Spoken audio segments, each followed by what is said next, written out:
मैं प्राइवेट नौकरी के बिल्कुल भी पक्ष में नहीं थी। इसीलिए मैंने सरकारी नौकरी पाने के लिए घर में रहकर ही टेस्ट पास करने के लिए पढ़ाई शुरू कर दी थी। मेरी 2 सहेलियों ने बीएड पास करने के बाद एक प्राइवेट स्कूल में टीचर की नौकरी शुरू कर दी थी और वो मुझे हर रोज़ ही उसी स्कूल में आकर पढ़ाने को कहती थी, क्योंकि वहाँ एक टीचर की ज़रूरत थी। उन्होंने मुझसे मेरा बायोडाटा मांगना शुरू कर दिया था ताकि वो मेरे लिए वो नौकरी सुरक्षित कर दें। पहले तो मैं इनकार करती रही, लेकिन जब उन सहेलियों ने बार बार कहना शुरू कर दिया तो एक दिन मैं भी इस स्कूल में जाकर अपना बायोडाटा दे आई। कुछ दिन के बाद मुझे स्कूल से बुलावा आया और मुझे उस नौकरी को ज्वाइन करने को कहा। मुझे 6ठी कक्षा दी गई और मुझे उस कक्षा को ही सभी विषय पढ़ाने थे।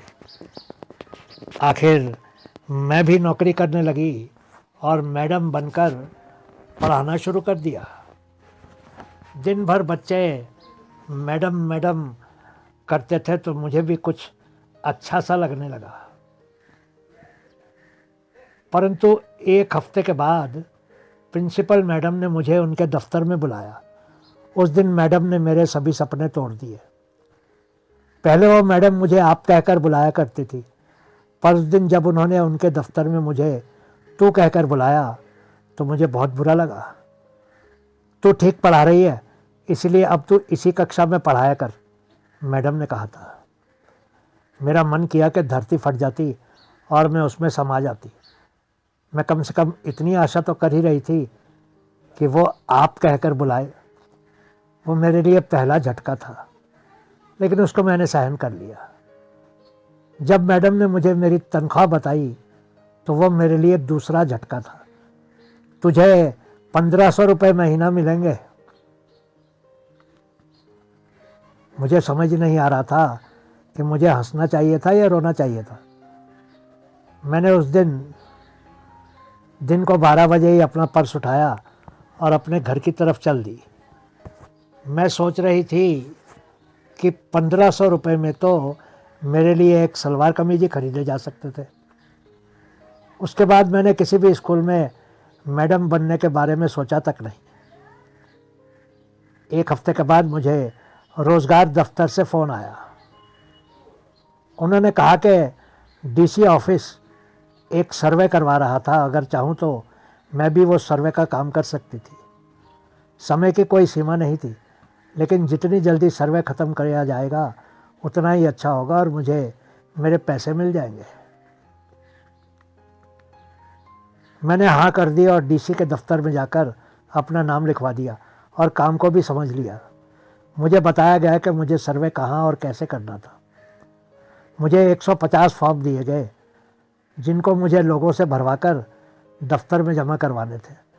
मैंने सिर्फ 20 दिन में ही वो फॉर्म लोगों से भरवाकर दफ्तर में जमा करवा दिए। काम तो वो भी मजदूरी जैसा ही था, लेकिन था बहुत ही मज़ेदार, और फिर सैलरी भी ठीक ठाक ही थी। पैसे फॉर्म के हिसाब से मिलते थे।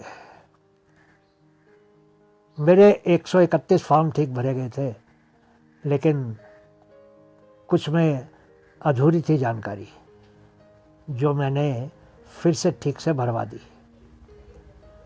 कुछ फॉर्म के उन्होंने पैसे काट लिए, लेकिन फिर भी मुझे उस काम के 13,700 रुपये मिल गए।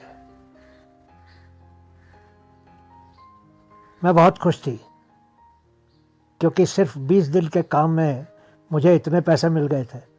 फिर मैंने उन पैसों से 11,000 रुपये का एक डबल बेड खरीदा अपने कमरे के लिए, और बाकी के पैसे कपड़े वगैरह खरीद कर खर्च कर दिए। अब भी उसी बेड पर बैठकर ये कहानी लिख रही हूँ। उसके बाद मैंने बहुत से काम किए। खेल मंत्रालय में भी काम किया और बहुत से एनजीओ में भी काम किया, और अब बिजली विभाग में एक पक्की सरकारी नौकरी कर रही हूँ। लेकिन मैंने आज तक फिर से कभी किसी प्राइवेट स्कूल में पढ़ाने के बारे में नहीं सोचा है।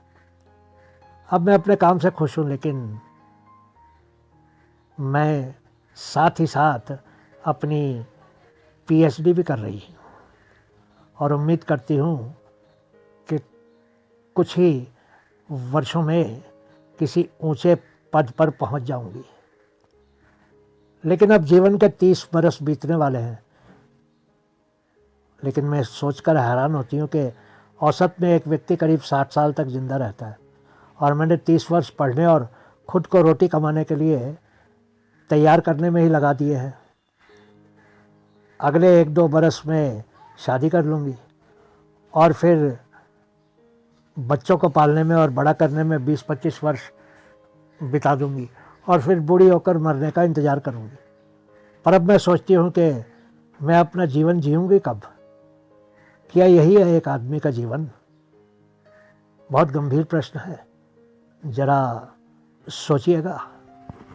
बहुत बहुत शुक्रिया।